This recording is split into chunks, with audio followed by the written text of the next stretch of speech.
For the last month and a half, Russian forces in Ukraine have been relying more and more on so-called turtle tanks, ordinary tanks which have received crude but all-encompassing additional armor, tailored against the FPV drone threat.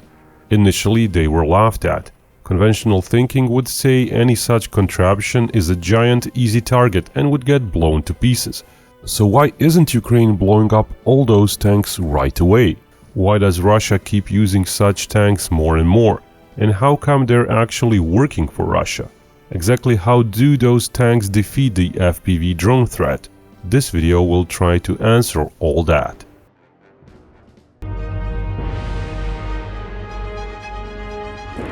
First up, wanna surprise someone with a weird t-shirt?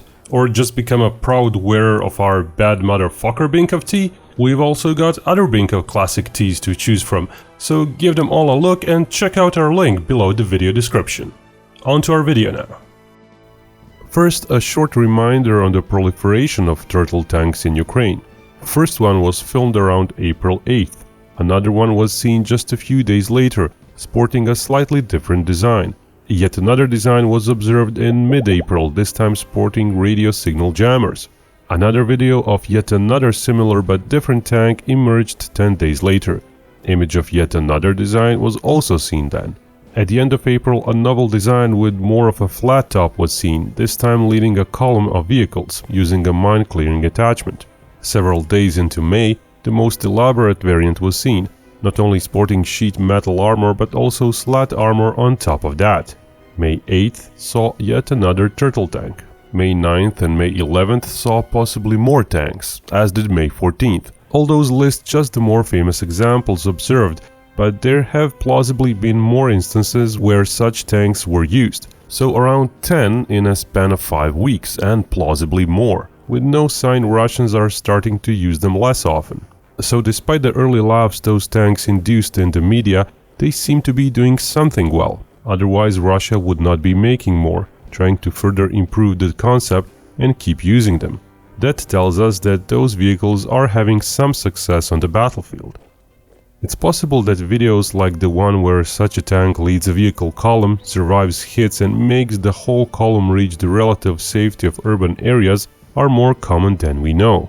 Once the column reaches buildings, infantry dismounts. Basically, the vehicle's mission is a success by that moment. It managed to facilitate transport of troops right next to the enemy. Many have said turtle tanks remind them of big hulking tank destroyers of World War II, like the German Elephant, Jagdpanzers and so on, maybe because turtle tanks like those tank destroyers can't move their main gun a lot. But that's missing the point. A gun on these turtle tanks is almost superfluous. It's there because it's easier to leave it there. What's important is that the tank is heavily armored as it is, and that it has ample power and mobility to support further armor. The point of those turtle tanks is to reach the enemy, to breach the no-man's zone. In essence, a better comparison may not be World War II tank destroyers, but medieval battering rams on wheels, housed under a protective roof. What has been quite hard in this war is for either side to go across vast open spaces, across the fields where all targets are easy to spot, track and hit. It doesn't matter if they are vehicles or individual soldiers. The vehicles trying to make such crossings are usually hit by artillery, tank gun rounds, anti-tank missiles, RPGs and mines. Having a very protected mine-clearing vehicle, like a turtle tank with a mine roller, can be quite beneficial. At one point in the war last year, both Russia and Ukraine gave up on using armor to reach and breach enemy lines. Both saw a bit more success when using small infantry squads, as those were not always spotted, but infantry squads lack firepower to do much on their own. Recently we saw Russia taking some of Ukrainian territory successfully. These turtle tanks played some role in it, evidently. But how come Russia got away using these turtles? Shouldn't such vehicles be easy targets? They should. In a hypothetical Cold War tank rush in Europe, those would get shredded to bits. Even in Ukraine war during 2022 and 2023, those would have not made sense. There was just too much artillery, minefields, tanks and too many heavy anti-tank missiles. Even if one of those categories is present in enough numbers, it would make the life of a turtle tank very hard. An anti-tank mine is going to immobilize any tank more or less instantly. Enemy tanks may stop vehicles and other tanks with 1 to a few 120mm rounds. Heavy ATGMs of 120mm or larger caliber are going to do just as much damage. An artillery round is unlikely to achieve a direct hit, but it's also generally powerful enough to immobilize a tank by ripping its tracks even when it misses by a few dozen feet. But here's what happened. West's military aid largely dried up. The US famously didn't send much from December until late this April. Even October through December aid was fairly symbolic. EU and British aid sort of kicked into a higher gear from December onward to try to compensate, but in reality that wasn't enough. Europe was sending specific items, which definitely helped Ukraine, but not necessarily the stuff that can provide direct firepower at the front. Europe's plan to send additional 1 million artillery rounds from February 2023 to March 2024 fell short. By late February 2024, 30% of the said number was sent, according to Zelensky. So it's no wonder that Zelensky eventually claimed that by this April they were down to fewer than 2,000 artillery shells fired per day. That's far too low for the entire front. So it's again no wonder that in many instances Ukraine was simply unable to pepper incoming Russian troops with artillery. Suppressing just a single vehicle column attack might require an artillery battery firing for a few minutes to have an effect, as fewer than 10% of rounds are likely to hit close enough to detrack a stationary tank, let alone a moving target. There likely weren't enough guns with enough ammo around in many of the places near the front. Artillery pieces themselves have been hunted by Russia using drones since the Ukrainian offensive last summer. Equally so, tanks have been hunted as well. Exact figures are unknown, but they are likely higher than what the Oryx website suggests. Oryx famously relies on photographs or videos of weapon systems hit, but they don't always use all the footage. True figure is much harder to ascertain. It would be far too much work to track all the tank hit videos on Russian social media, but going through just ones from May 1st to May 9th, 26 tank hit videos can be found. In that same time period, Oryx lists 11 Ukrainian tanks hit. Of course, the truth may be somewhere in between. Some videos may be fake, double counting, or hits on decoys. And not all hits mean a tank is lost forever. But also many tanks can simply stop being used due to maintenance issues. US Abramses have largely been pulled from the front lines in late April, according to the Pentagon, though Ukraine says it's still using some sporadically. Ukraine said the pullout was due to losses, even though Oryx lists just 6 Abramses hit. So Ukraine may be low on tanks near the front line as well. What tanks do provide can be quite beneficial. Tanks use cheap and plentiful high-explosive anti-tank rounds. Using their sensors, they can lay precise direct fire from a mile or more against a lumbering target like a turtle tank. But if they're not there in enough numbers, many turtle tanks will come through. Heavy ATGMs like the TOW or even Javelin are also great, but remember, the US was not sending more for months. In its first new aid package since additional aid was approved, which was urgently sent, Javelins or TOW missiles were included, pointing to their stocks being low in Ukraine. All that aid, even when fast-tracked, needs time to arrive. It's plausible that only now a meaningful number of artillery shells and ATGMs are being handled by Ukrainian troops near the front line. Of course, in some areas the damage has already been done. Russia has breached Ukrainian lines and there are no further significant defense lines built up. Impromptu defense lines in breached areas may not have enough new minefields laid down. Using RPGs against a tank from the front is not gonna do much.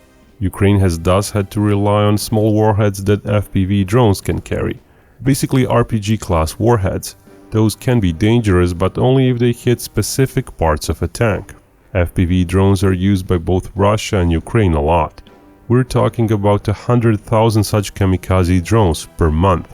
That's according to Anna Hwazdiar, Deputy Minister of Strategic Industries. That's double since December 23, when Ukraine was making 50,000 per month. Sure, FPVs are great on their own, but Ukraine has leaned so much onto FPV drones because they had no other option. FPVs are good because their operator can circle around the tank and precisely ram the drone into the most vulnerable part of the vehicle. where even its small warhead can do lots of damage. Most drones simply can't carry javelin-sized or TOW-sized warheads. As other Ukrainian threats became so few in numbers, and as FPV threats skyrocketed, Russia saw an opportunity to respond asymmetrically, making a vehicle type tailor-made to complicate the life of an FPV drone operator. It's also exploiting that over-reliance on small warheads.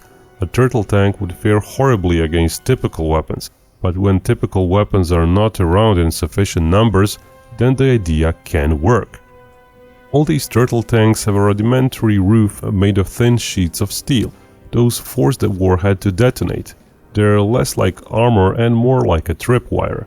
And due to the position of the roof away from the tank inside, the penetrating mass of the warhead will lose part of its penetrating power by the time it reaches the tank inside the metal barn. A typical RPG-7 warhead, commonly found on and used by FPV drones, usually yields a penetration value of some 400 or so millimeters. That's against a steel plate. Usually that would be more than enough if the warhead is directed to detonate at the back of a tank or against the top of its turret. But now, against a tank covered with a metal shed, the following happens. The warhead detonates at least a half a meter to possibly a meter away from the tank, depending on where exactly it hits. Using that same RPG-7 warhead, half a meter of empty air means its penetration power dropped to 350 millimeters, which is kind of okay. But that's the best case scenario. Most parts of the shed seem to be positioned a meter away from the turret. In such a case, the penetration drops to little over 200 millimeters. Some tanks even had what looks like 2 meters of empty space overhead, over the turret. That's a drop to just 100 millimeters of penetration. Plus, those are all test values, with no shaped charge jet dissipating due to the fact it punched through metal sheet armor. There are other elements that complicate the life of the FPV drone operator. The shed means there is no direct view, in a way that's better than just using a see-through metal mesh. So the operator sort of has to guesstimate where to crash his drone, onto which part of the shed, so the shaped charge penetrator mass still manages to hit a vulnerable part of the tank. Tanks are better armored at the front, so most turtle designs leave the front largely open. The back of a tank is particularly vulnerable typically, as the engine compartment is not heavily armored. Some shed designs seem to be adding some half a meter of empty space at the back as well. That might still be in a sense the most vulnerable spot of a typical turtle tank, as its metal sheet armor is still fairly close to the engine, and the engine itself is not very armored. It's a big target, it's not sloped a lot, and is somewhat easier to hit with an FPV drone. Not all turtle tanks even have the entire engine compartment covered, like this one. A very skilled drone operator might be able to go around the tank, then fly low and slow and hit the engine just below the shed. But operating drones is hard. Even before jamming went up, 1 out of 3 drone attack attempts succeeded. That's according to Ukraine's troops back in the fall of 2023. There might not be enough time and enough operators to try several times, and not all hits might result in a dead engine or a sufficiently damaged tank. It's not uncommon for a few FPV drones needing to hit even a regular tank to disable it. That recent video of a turtle tank with slot armor on top of the sheet armor also means that the detonation distance of the warhead is even farther away, lowering penetration further. Mind you, that particular tank later got neutralized. Turtle tanks may be somewhat better than regular tanks for certain specific missions, but they're still far from universal solution for Russians. But perhaps the biggest complicating factor is jamming. Both sides have been using jammers more and more. Those make the FPV drone lose contact with the operator when near a jammer.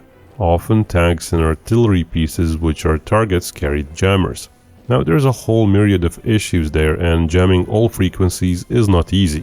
That's why we have at times seen huge contraptions of many jammers bundled together by Russians. Crucially, while jammers are generally short-ranged, they can protect nearby vehicles, so only one leading turtle vehicle may need to carry jammers, while several others in a column following it may enjoy the jamming protection of the lead turtle tank. When jammers do their job and cripple the signal, there are 2 missile options left.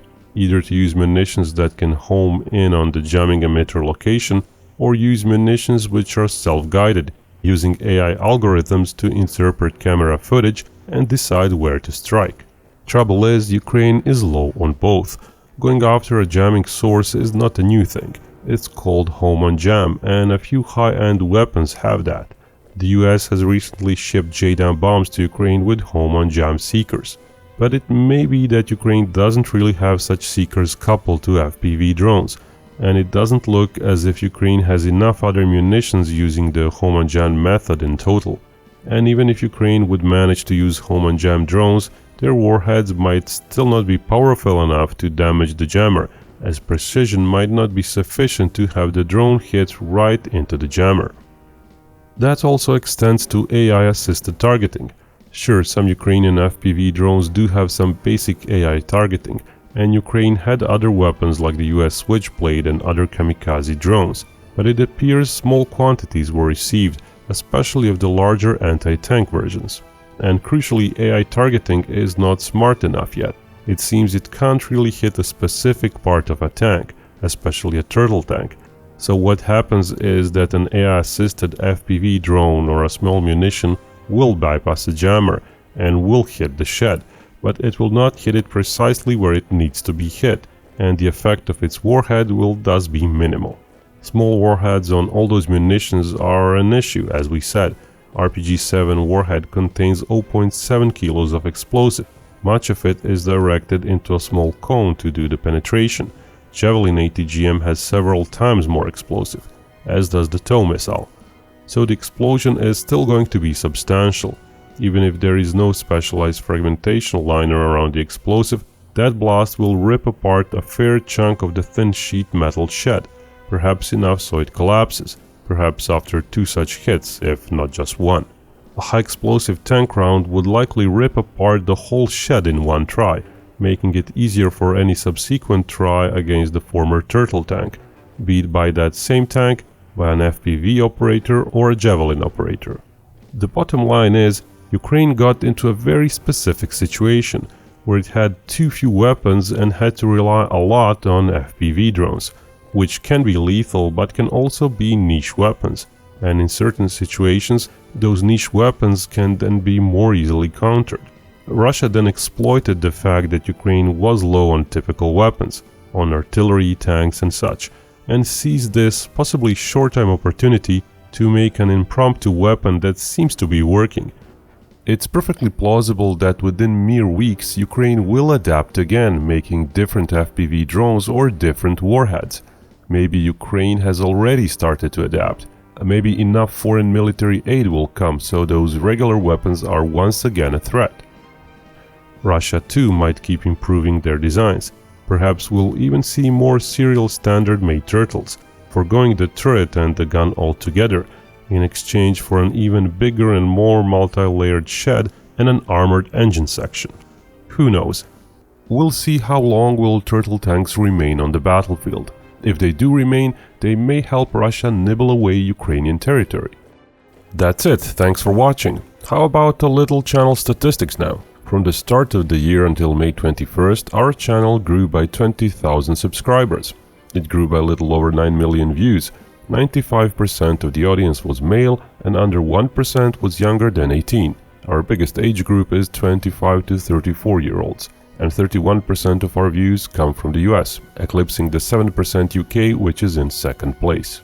We're working on another video exclusive to our Patreon members and our YouTube channel members, but more about that in a week or two. Until then, salutations!